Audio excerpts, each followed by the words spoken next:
Un cours en miracles, 308 manuel pour enseignants, DIS5.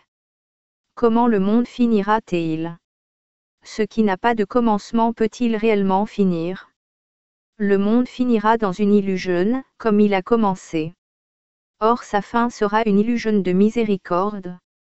L'illusion de pardon, complet, n'excluant personne, d'une douceur illimitée, le couvrira en cachant tout le mal, en dissimulant tout le péché et en mettant fin pour toujours à la culpabilité. Ainsi finit le monde que la culpabilité a fait, car maintenant il n'a pas de but et il a disparu. Le père des illusions est la croyance qu'elles ont un but, qu'elles servent un besoin ou comblent un manque.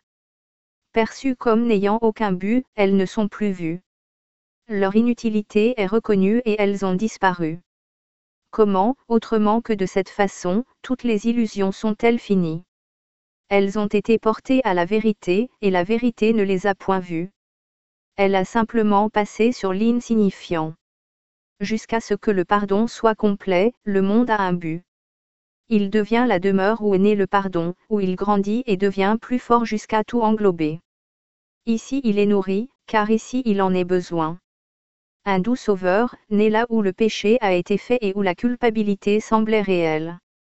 Ici est sa demeure, car ici il est certes besoin de lui.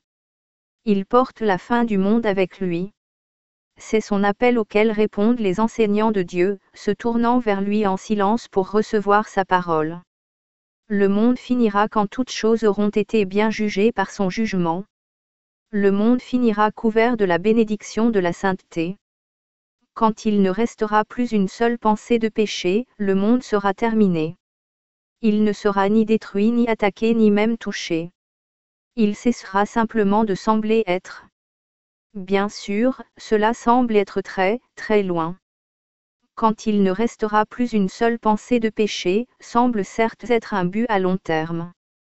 Mais le temps s'arrête et attend le but des enseignants de Dieu. Il ne reste pas une seule pensée de péché dès l'instant où n'importe lequel d'entre eux accepte l'expiation pour lui-même.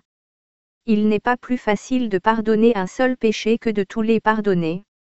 L'illusion d'un ordre de difficulté est un obstacle que l'enseignant de Dieu doit apprendre à dépasser et à laisser derrière lui. Un seul péché parfaitement pardonné par un seul enseignant de Dieu peut rendre le salut complet. Peux-tu comprendre cela? Non, cela ne signifie rien pour quiconque ici. Or c'est la leçon finale dans laquelle l'unité est rétablie. Elle va à l'encontre de toute la pensée du monde, mais le ciel aussi. Le monde finira quand son système de pensée aura été complètement renversé. D'ici là, des bribes et des morceaux de sa pensée continueront de paraître sensés.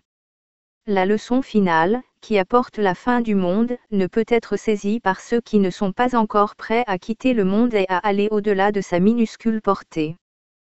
Quelle est donc la fonction de l'enseignant de Dieu dans cette dernière leçon? Il a simplement besoin d'apprendre comment l'approcher, d'être désireux d'aller dans cette direction.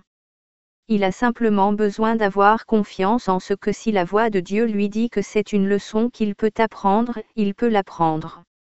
Il ne la juge ni difficile ni facile. Son enseignant la lui indique et il a confiance en ce qu'il lui montrera comment l'apprendre. Le monde finira dans la joie, parce que c'est un lieu de chagrin.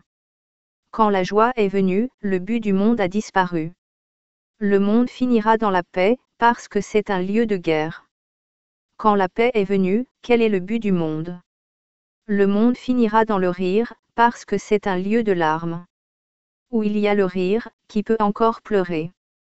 Et seul le pardon complet apporte tout cela pour bénir le monde. Le monde s'en ira dans une bénédiction, car il ne finira pas comme il a commencé. Tourner l'enfer en ciel est la fonction des enseignants de Dieu, car ce qu'il enseigne, ce sont des leçons où le ciel se reflète. Maintenant assieds-toi en véritable humilité et rends-toi compte que tout ce que Dieu voudrait que tu fasses, tu peux le faire. Ne sois pas arrogant en disant que tu ne peux pas apprendre son propre curriculum. Sa parole dit autre chose. Que sa volonté soit faite. Il ne peut en être autrement. Et sois reconnaissant de ce qu'il en est ainsi. Chacun sera-t-il jugé à la fin? Oui, certes. Nul ne peut échapper au jugement final de Dieu. qui pourrait s'enfuir à jamais de la vérité. Mais le jugement final ne viendra que lorsqu'il ne sera plus associé à la peur. Un jour chacun l'accueillera et ce jour même il lui sera donné. Il entendra son impeccabilité proclamée de par le monde et tout autour du monde, le libérant tandis que le jugement final de Dieu sur lui est reçu. C'est dans ce jugement que réside le salut. C'est ce jugement qui le rendra libre. C'est dans ce jugement que toutes choses sont libérées avec lui. Le temps s'arrête à l'approche de l'éternité et le silence s'étend sur le monde afin que chacun entende ce jugement du Fils de Dieu. Tu es saint, éternel, libre et entier, en paix à jamais dans le cœur de Dieu. Où est le monde, et où est le chagrin maintenant? Est-ce le jugement que tu portes sur toi-même, enseignant de Dieu? Crois-tu que cela est entièrement vrai? Non, pas encore, pas encore. Mais c'est encore ton but, ce pourquoi tu es ici. C'est ta fonction de te préparer à entendre ce jugement et à reconnaître qu'il est vrai. Un seul instant de complète croyance en lui et tu iras par-delà la croyance à la certitude. Un seul instant hors du temps peut amener la fin du temps. Ne juge point, car tu ne juges que toi-même et tu retardes ainsi ce jugement final. Quel est le jugement que tu portes sur le monde, enseignant de Dieu? As-tu déjà appris à te mettre à l'écart et à entendre la voix du jugement en toi? Ou essaies-tu encore de lui prendre son rôle? Apprends à faire silence, car sa voix s'entend dans le silence. Et son jugement vient à tous ceux qui se mettent à l'écart et écoutent en silence, et l'attendent. Toi qui es parfois triste et parfois en colère, toi qui penses parfois que ton juste dû ne t'est pas donné et que tes meilleurs efforts ne rencontrent qu'un manque de reconnaissance et même du mépris, abandonne ces sottes pensées. Elles sont trop petites et trop insignifiantes pour occuper ton esprit saint un instant de plus. Le jugement de Dieu t'attend pour te rendre libre. Que peut t'offrir le monde, peu importe comment tu juges ces dons, que tu aimerais mieux avoir. Tu seras jugé, et jugé avec équité et honnêteté. Il n'y a pas de tromperie en Dieu. Ses promesses sont sûres. Souviens-toi seulement de cela. Ses promesses ont garanti que son jugement, et le sien seulement, sera accepté à la fin. C'est ta fonction de faire que cette fin soit proche. C'est ta fonction de la chérir dans ton cœur et de l'offrir au monde entier pour la garder en sécurité. Comment l'enseignant de Dieu devrait-il passer sa journée? Pour l'enseignant avancé de Dieu, cette question est insignifiante. Il n'y a pas de programme, car les leçons changent chaque jour. Or l'enseignant de Dieu n'est sûr que d'une chose, elle ne change pas au hasard. Voyant cela et comprenant que c'est vrai, il est satisfait. Il lui sera dit tout ce que son rôle devrait être, ce jour-là et chaque jour.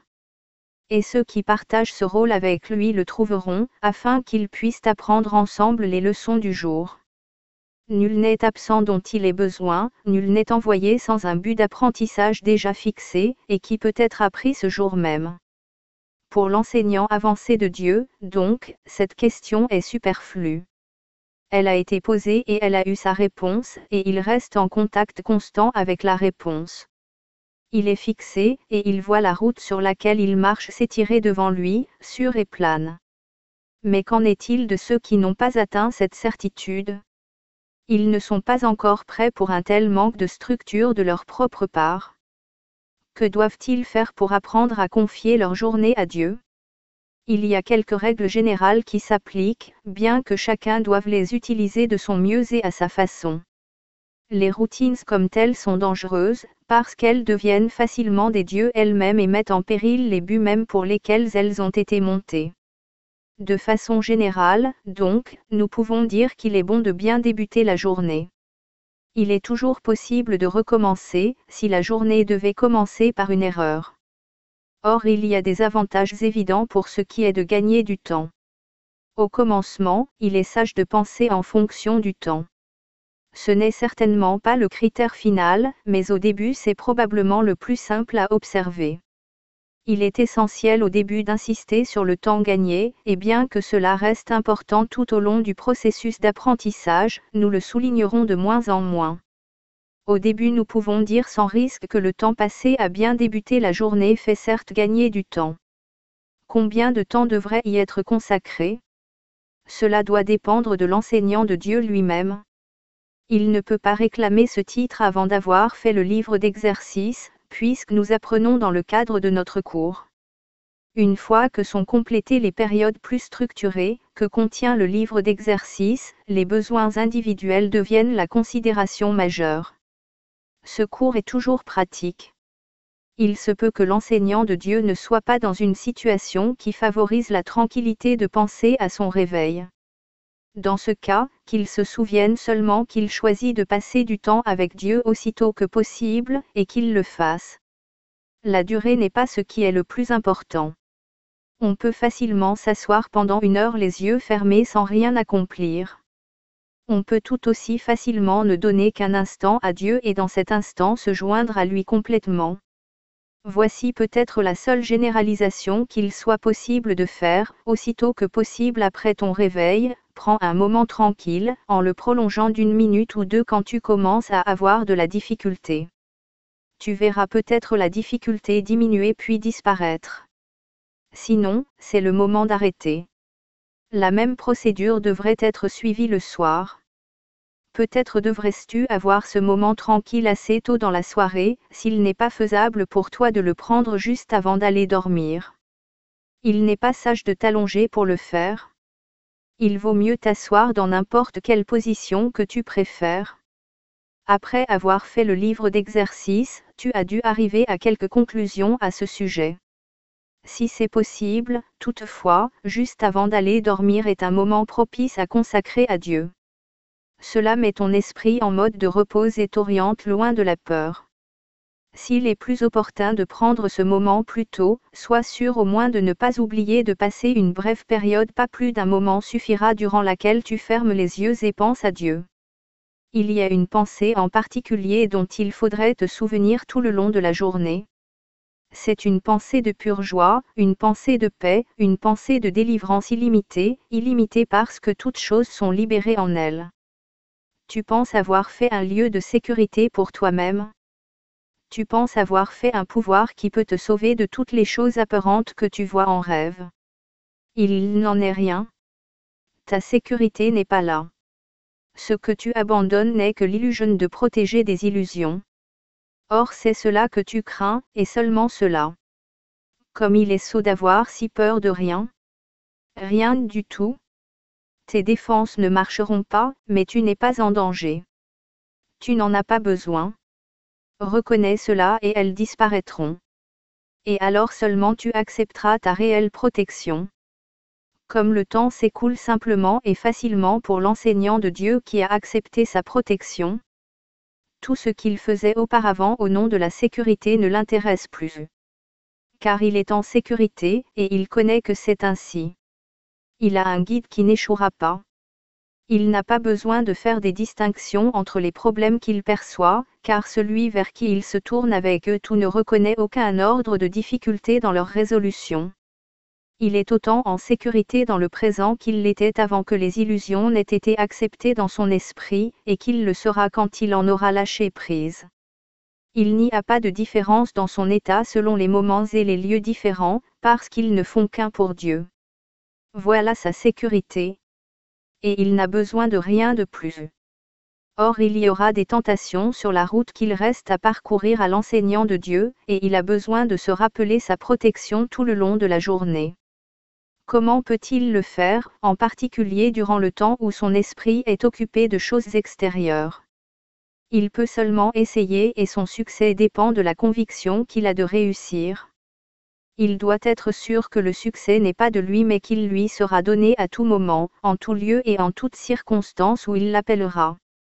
Il y aura des moments où sa certitude vacillera et dès l'instant où cela se produira il retournera aux tentatives précédentes pour mettre sa confiance en lui seul. N'oublie pas que cela est de la magie et que la magie est un piètre substitut à une véritable assistance. Ce n'est pas assez bon pour un enseignant de Dieu, parce que ce n'est pas assez pour le Fils de Dieu. Éviter la magie, c'est éviter la tentation. Car toute tentation n'est rien de plus que la tentative de substituer une autre volonté à celle de Dieu. Ces tentatives peuvent certes sembler effrayantes, mais elles ne sont que pathétiques. Elles ne peuvent pas avoir d'effet, ni bon ni mauvais, ni gratifiant ni exigeant un sacrifice, ni guérisseur ni destructeur, ni apaisant ni apeurant. Quand toute magie est reconnue comme n'étant simplement rien, l'enseignant de Dieu a atteint l'état le plus avancé. Toutes les leçons intermédiaires ne le conduiront qu'à cela, et le mèneront plus près de reconnaître ce but. Car n'importe quelle magie, sous toutes ses formes, ne fait simplement rien. Son impuissance est la raison pour laquelle on peut si facilement en échapper. Ce qui n'a pas d'effet ne peut guère terrifier. Il n'y a pas de substitut à la volonté de Dieu. Pour parler simplement, c'est à ce fait que l'enseignant de Dieu consacre sa journée. Chaque substitut qu'il peut accepter pour réel ne peut que le tromper. Mais il est à l'abri de toute tromperie s'il le décide. Il a peut-être besoin de se rappeler, Dieu est avec moi. Je ne peux pas être trompé. Peut-être préfère-t-il d'autres mots, ou un seul ou pas de mots du tout. Or chaque tentation d'accepter la magie pour vrai doit être abandonnée en reconnaissant non pas qu'elle est apeurante, non pas qu'elle est pécheresse, non pas qu'elle est dangereuse, mais simplement qu'elle est insignifiante. Enraciné dans le sacrifice et la séparation, deux aspects d'une seule erreur et pas plus, il choisit simplement d'abandonner tout ce qu'il n'a jamais eu. Et pour ce sacrifice, le ciel est rendu à sa conscience. N'est-ce pas là un échange dont tu voudrais ? Le monde le ferait avec joie, s'il savait qu'il peut être fait. Ce sont les enseignants de Dieu qui doivent lui enseigner qu'il peut l'être. Ainsi est-ce leur fonction de s'assurer qu'ils l'ont appris. Tu ne peux courir aucun risque au cours de la journée, sauf celui de mettre ta confiance dans la magie, car c'est elle seule qui conduit à la douleur. Il n'y a de volonté que celle de Dieu. Ces enseignants connaissent qu'il en est ainsi, et ils ont appris que tout, sauf cela, est magie. Toute croyance en la magie se maintient par une seule et naïve illusion, qu'elle marche. Tout le long de leur entraînement, à chaque jour et à chaque heure, et même à chaque minute et à chaque seconde, les enseignants de Dieu doivent apprendre à reconnaître les formes de magie et à en percevoir l'insignifiance. La peur leur est retirée, et donc elles disparaissent.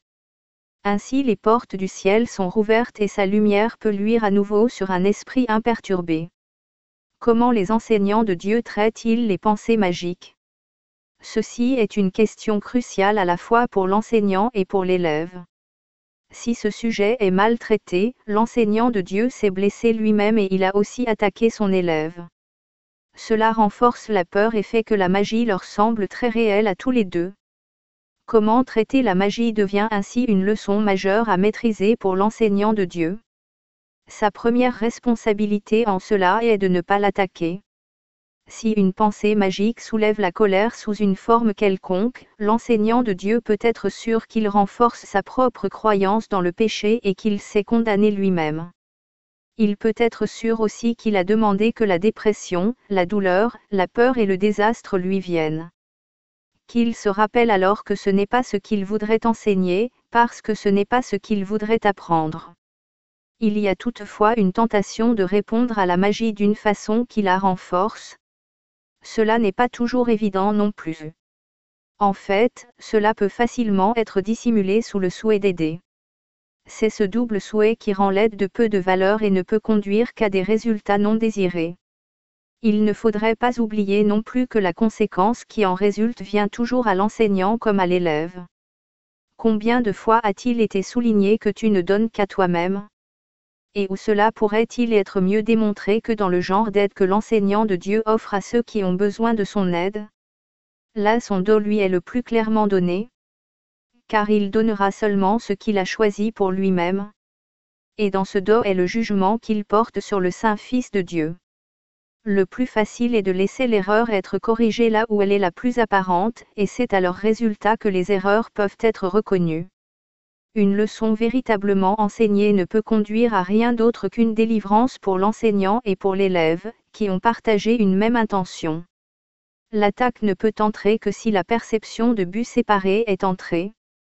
Et cela a certainement dû être le cas si le résultat est tout autre chose que la joie. Le but indivisé de l'enseignant tourne le but divisé de l'élève dans une seule direction, et l'appel à l'aide devient son seul appel. À cela est facilement donnée une seule réponse, et cette réponse entrera infailliblement dans l'esprit de l'enseignant. De là elle rayonne dans l'esprit de son élève, le rendant un avec le sien.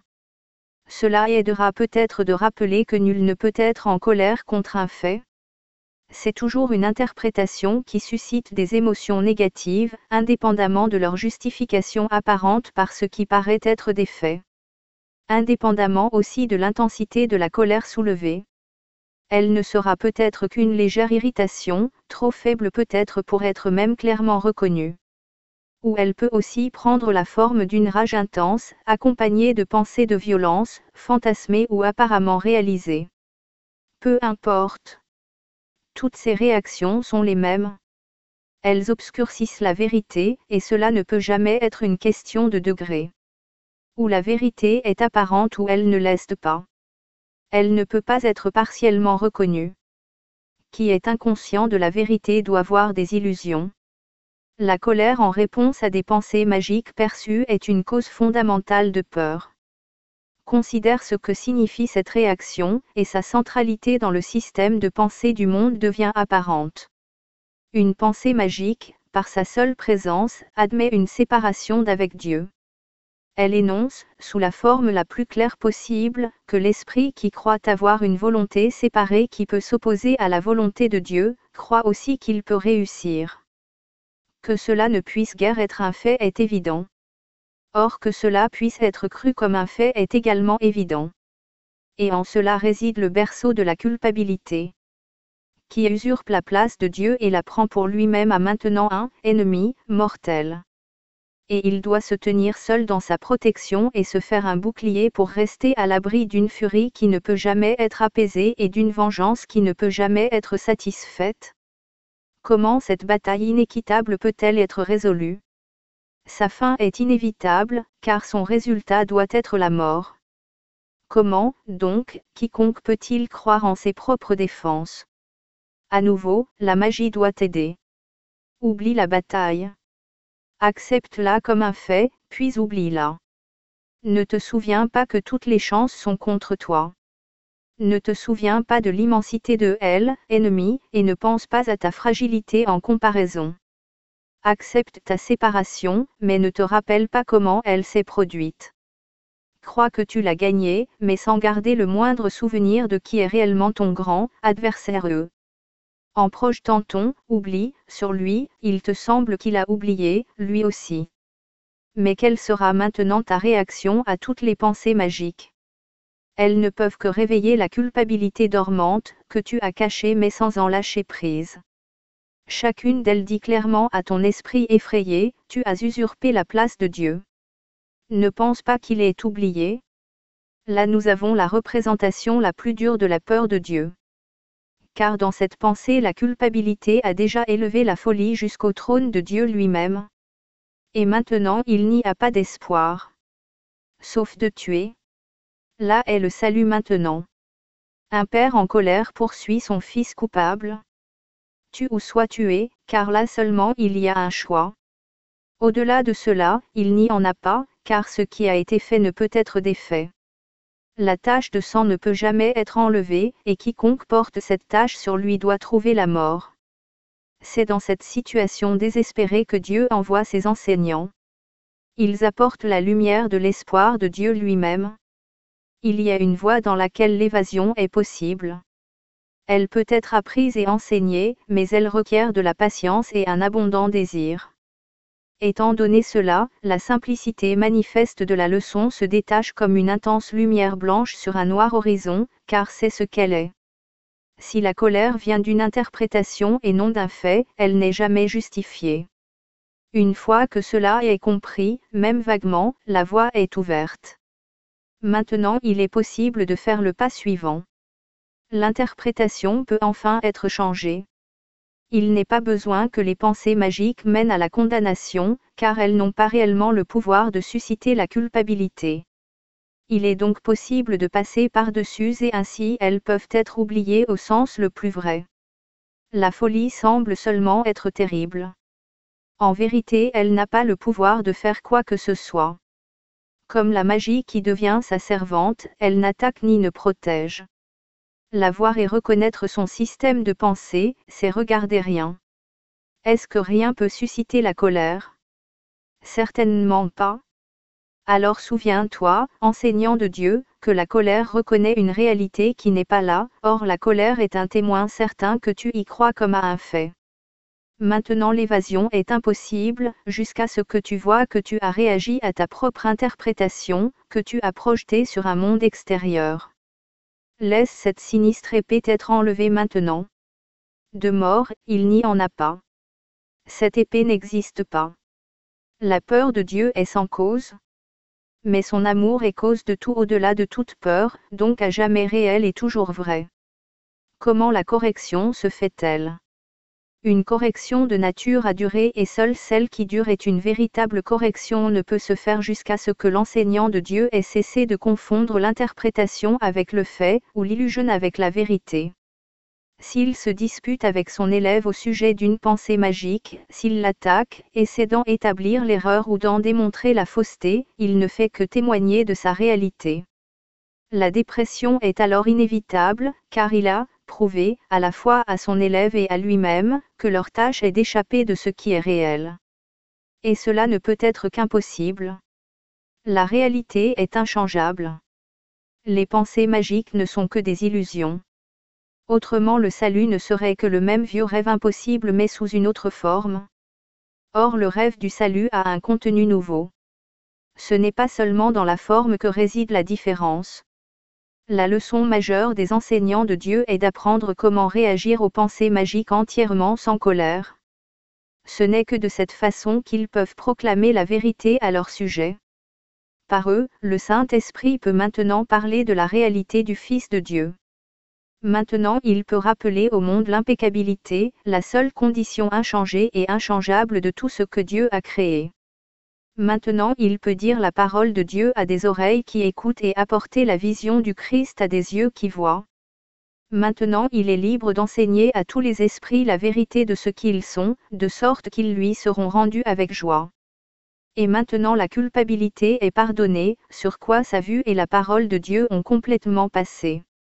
La colère ne fait que hurler, la culpabilité est réelle. La réalité est effacée quand cette insane croyance est prise en remplacement de la parole de Dieu. Maintenant les yeux du corps voient, ses oreilles seules peuvent entendre. Son petit espace et son petit souffle deviennent la mesure de la réalité. Et la vérité devient toute petite et insignifiante.